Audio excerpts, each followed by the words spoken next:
still are. And there's so much more to do, and I won't be satisfied until I've done something that's never been seen.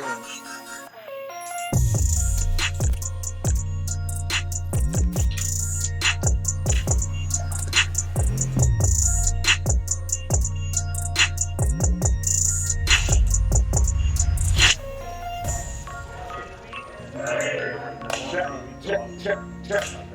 The pictures right here. Good, my guy. How you? Welcome to the promised land. What's wrong, boss? Everything good? To the promised land. Everything good. Yeah. Everything wonderful. Thank you for the hospitality. It's too easy.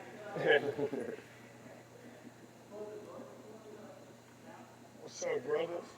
Good, brother. How you? We blessed, baby. You guys like it the other way around. We here, as long as we here. As long as we here, you know what I'm saying? It's only right. Welcome to the promised land. Toast to all the hustlers, you know what I'm saying? The last time we met, we was on stage together. Yeah, we was on stage. In Miami. Yeah, him 500. Yeah. Magical moment. Yeah. So, you know, Very magical moment. it's gonna make some more history. That's my boy. I told him to pull up today, but he couldn't make it. Getting some money somewhere. That's That's a good thing. You already know that. As long as you staying busy. These are people faded That's on a white fact. Stay busy. That's a You fact. ain't got shit to do, make up.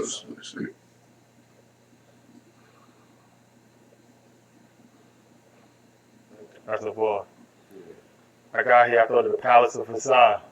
You always hear about the Palace of Versailles growing up, and I'm like, this is like our Palace of Versailles. Like, it's like a Shout destination. out Wingstop. Why not? Exactly. Why not? Exactly. I spin on it, call it El Palacio. It's crazy. Like you hear the stories. I watched the horses that came in. I remember when you was in the trees, looking down at the whole landscape. So it's like it's incredible. And then the lake in the front. I'm like, I remember you telling us that. I'm like, wow, this is actually happening. I actually had the lake dug up, Right. took out everything I ain't want so we could refill it up, you know what I'm saying? Yeah. Put the fish in and we want so we could pull out exactly what my mama want to eat, you know what I'm saying? We'll save all of this for the I'm gonna be. Oh, we ain't filming that? Well, we are. I just want you to take a seat. We're like standing up, you know. Oh, yeah, that's how you get the best out of rose. Oh, it is. Those, it's zones, though. Yeah. Gotta create the vibe. Yeah, it's zones. You know what I'm Remember saying? we doing that one time We're not on going to take a TV? seat. It's just going to be a natural conversation. Well, let's do it. Let's sit My down. rappers over. Yeah. I see. We just follow direction. That's it. Yeah. Boss meet the boss. I see. Somebody can see all that.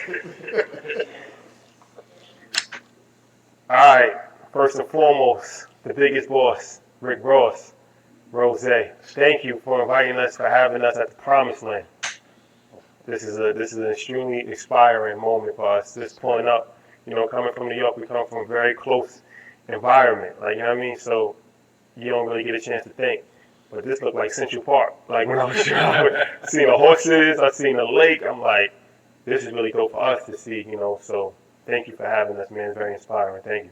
Oh, man, you guys earned it. Yeah. Well, let's get the numbers right. We got 235 acres. We got No. That's when we bought it. when we bought it. But we don't get to the extension. Yeah, we got it. Yeah, we don't get to 87 in there. We got 100 now rooms. We got 12 bedrooms, 21 bathrooms, and a plethora of things going on. The largest swimming pool in the United States. The biggest residential pool in the U.S. Drake and Kanye couldn't invite him. They ever met. All of them.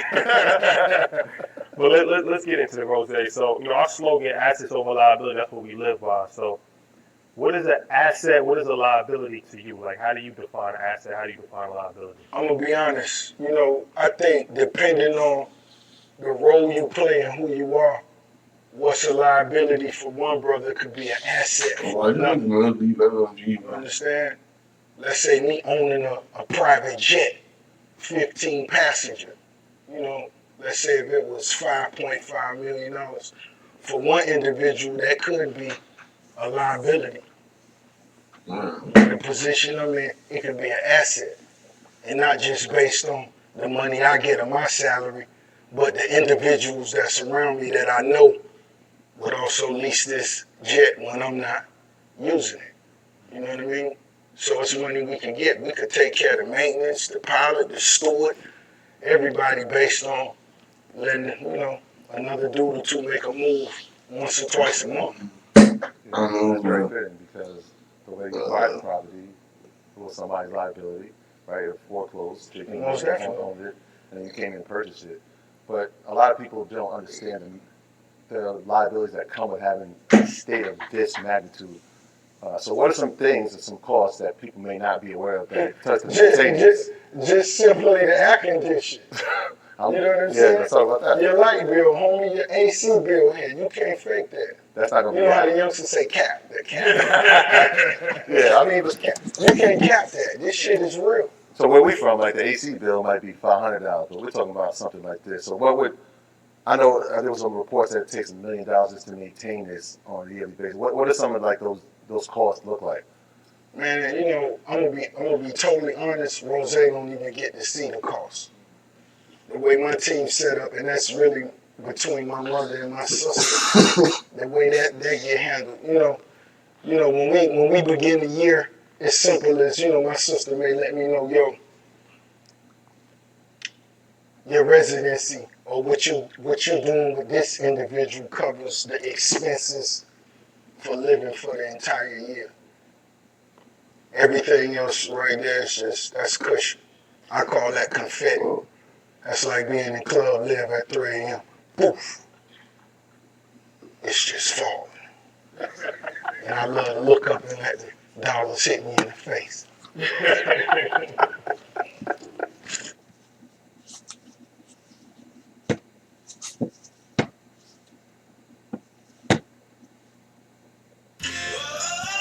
Every glass of Tropicana Pure Premium Orange Juice has a million little sips of sunshine. It's 100% of your daily vitamin C and 100% delicious, making every moment in the morning brighter. Tropicana, sip your sunshine. You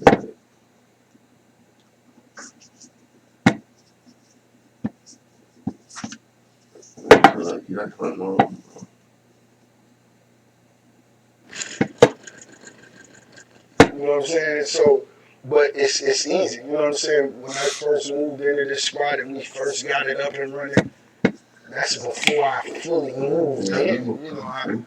I saw, light bill 17K, 18K, that ain't that. Yeah, I think one of the liabilities too, and I think you kind of flipped it to being an asset, is that you saw that there was some debt in the landscaping. Right? There was some, I think, $500,000 in debt for landscaping, and according to you, like, hey, I can cut the cost. I can hold it on myself. So then you get into John Deere and saying, all right, we're going to cut costs, we'll do it, and also allow you to provide jobs. Can you talk about that a little bit? Most definitely. That's basically how I look at everything around here. When you see my homies, the ones that's driving me, these are dudes that's from my hood. These are dudes that's from my community. And like I tell my dogs that's around me, you're not just gonna get rich being next to me doing one thing. You gotta be ready to do 5, 7, 10 things. So whatever you did in the hood, that's cool. You was respected for that. But over here, we gotta do this, we gotta do that, we gotta do this. So when I get out there on that John Deere tractor, we all out there. We cutting grass, we doing everything that needs to be done. And for me, it's better to remain hands-on. I want to remain hands-on because you're really paying yourself. Remain hands-on, you get to see things from a whole different perspective. You know what I mean? Walking into your chicken restaurants and actually sweeping, learning how to cook your chicken. You know what this reminds me of? Nipsey Hussle, when rest in peace to Nip. He was saying that in the early stages of his career, he did everything from engineer to produce. So he was like, during that process, when the engineer told him something wasn't possible, he said it is possible because I did it. So if you can't do it, get out to sea and I'll do it for you. And he was like, that really helped him in his journey because there was no part of the process that he didn't actually do himself. So nobody can pull a fast one on him, or nobody can tell him this can't be done because he knew that it could be done because he actually did it. Oh man, it makes you masterful. Imagine creating a film. You wrote the film, produced the film, directed the film, edited the film, distributed the film. Can you imagine the process and what you learned doing that? It takes you to a whole nother level. when you're in the room full of other directors who could be great directors. It's a whole nother vision. It's a whole nother insight when you actually hands-on. Let me ask you this. Financial literacy is something that's popular now, but it wasn't always popular, especially in hip-hop. You know, when did you realize, okay, I'm going to actually turn some liabilities into assets. I need to actually boss up and actually look at this from a real business. And it's not just entertainment. It's not just get a bag and just blow the bag. Like, when did you really have that transition, or was you always on that type of time? I can't say I was on that type of time at all times, but most definitely as I progressed, as I elevated myself, as my finances grew, I understood what was at risk. And your whole approach changed once you have more things at risk. The same dude that you see right now that only got a box Chevy that's riding up and down the street here, totally different person when he got $5 million at risk. You understand? So, you know, as I grew, as I moved on, you know, where I'm from in Miami, one of the homies that I looked up to and one of the ones that inspired me the most, he actually was featured on America's Most Wanted. He's serving 3 life sentences right now. And I still have, you know, I still see a day of him coming home. He didn't give up yet. But when I speak to him and I ask him for advice as well, like, homie, what's one of the things you wish you could have changed?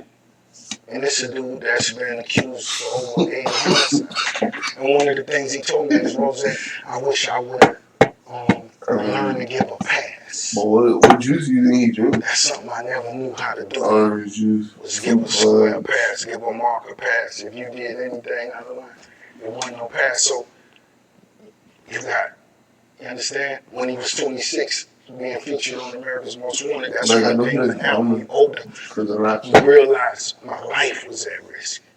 Emotional intelligence. Emotional intelligence, something that was Dane was telling us about that. He was like, you know, now at this point in his life, he realizes that it ain't even really worth it a lot of times.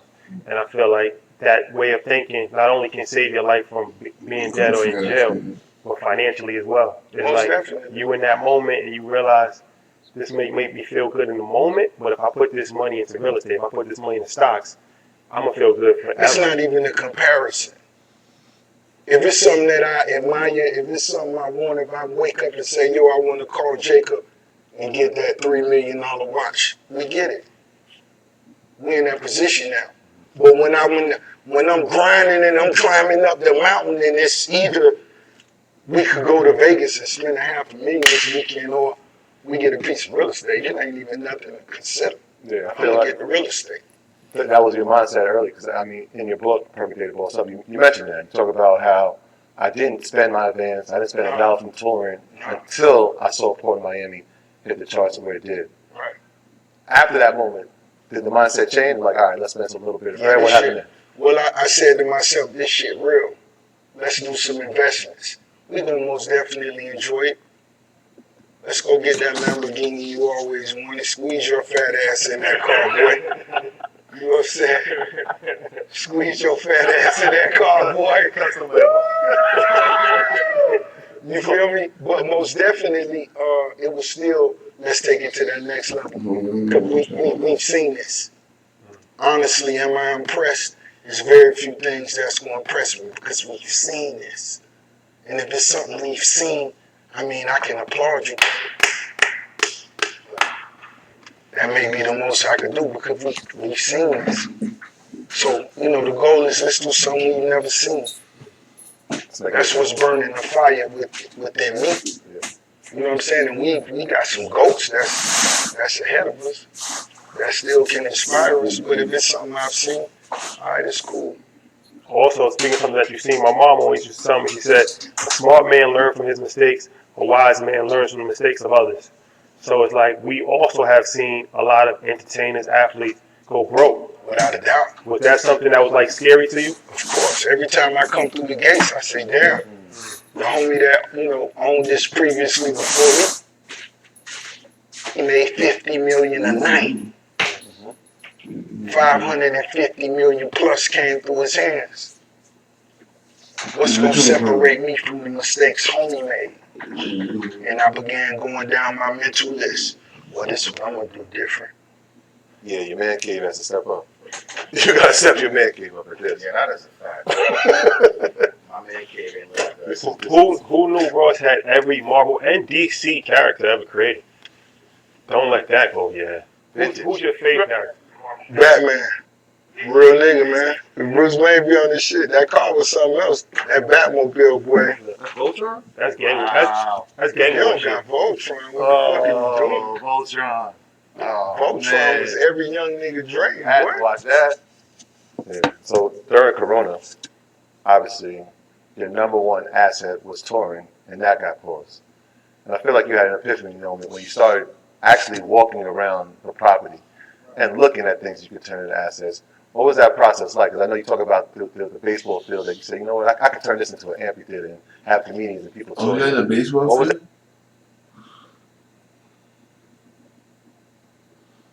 Like, really real baseball.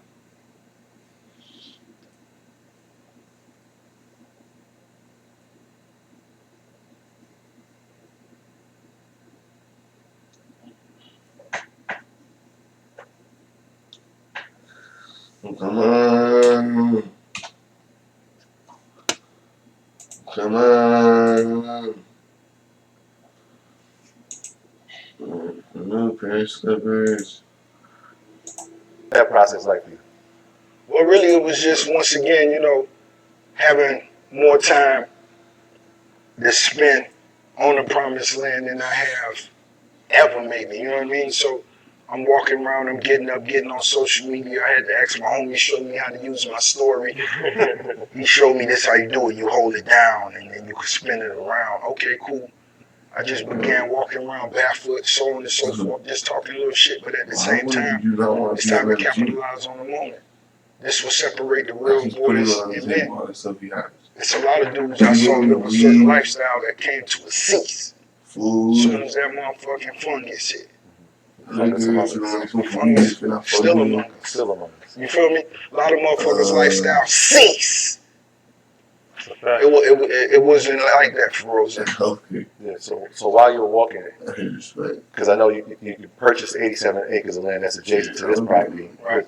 Is that part of that walk that you were having? Like, wait, Right, I see this land, Right. I can have it. What are the plans for that? Because I know they said a rumor that you paid $1 million for 87 additional acres. What's the plans for the additional acres? Honestly, I don't want to say yet. To me, real estate has always been an asset. You can make a new car. You can't make that corner. You gotta buy that corner. And if my last name on it, you gotta come see me. So when you talk about your mom, your sister, your friends, how I envision this is like a corporate structure. Most definitely. And it's like the The CEO, empire. the CFO, COO, and it's like a lot of things don't necessarily have to get to the CEO. Why not? Right. Exactly. So talk about that. Exactly. How did you envision that? And am I correct? That's how you kind of look at it, like a Most corporate definitely. structure? Most definitely. And that's the only way I could see me having 20 current partnerships without any stress, without being burnt out, actually looking forward to this shit. You understand? We looking forward to sitting down with the homies. You can imagine how many interviews I do, how many Zooms, I call them rooms, and I look forward to the shit. And how can I do that? It's because the small talk shouldn't make it to the boss. You should have somebody on your team that's so hungry that shit ain't gonna even get past them. Of course they're gonna check in and run it by you because that's what you do out of respect for the boss, but you already know what the play is. And if I was the little homie next to the millionaire, it's very little that would get to him. I'm sure you remember like your first car. Do you remember your first investment that you made? Maybe it was real estate or maybe whatever. Do you remember the first time you invested in something? Oh man. Man, that shit, man. I'm sure it was something that had to do with the streets. That was my first investment. Legal. Statute of limitations. My first investment. And in some kind of way, I always been a good businessman. You know what I'm saying? I always kept my face clean and said what it was. And still to this day, I think that may be my most valuable asset. It's my dogs and my homies that I sat down with. It is what I said it is, and that's what it's gonna be. Let me ask you this: what's the actual story behind this house? Because we know, obviously Atlanta Holy Ghost used to own it. It's called the Promised Land. It's crazy. Everybody always talks about it. How did it come across your desk? Like, I believe it was auctioned, and it was like $7 million, but you paid 5.8, so you paid well under the asking price, and that's crazy that you can get something like that for that price. So, how did that even come about? Well, the story about the actual real estate, it was owned by the homie that played in Smokey and the Bandit. That's who Holyfield actually purchased it from. You know what I'm saying?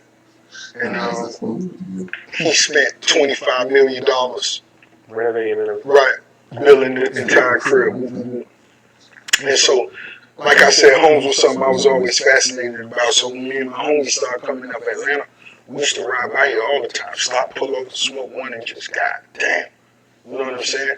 After I got my deal and my situation, I bought $1 million home maybe 2 minutes from here that I still own. That's right around the corner, just so I could ride by it every day while I'm in Atlanta. And that's what the play was. Actually riding by one day, I saw a red sign that was on the gate that wasn't never there before. I told my homie, turn around, call my sister, hey, with his number, call these people. You know what I'm saying? And that's what the play was. I want to go back just for a second because you said obviously you're an amazing businessman and you have a lot of assets. But what's something, a liability that you encountered during your career that you're like, you know what, damn, I shouldn't have did that one?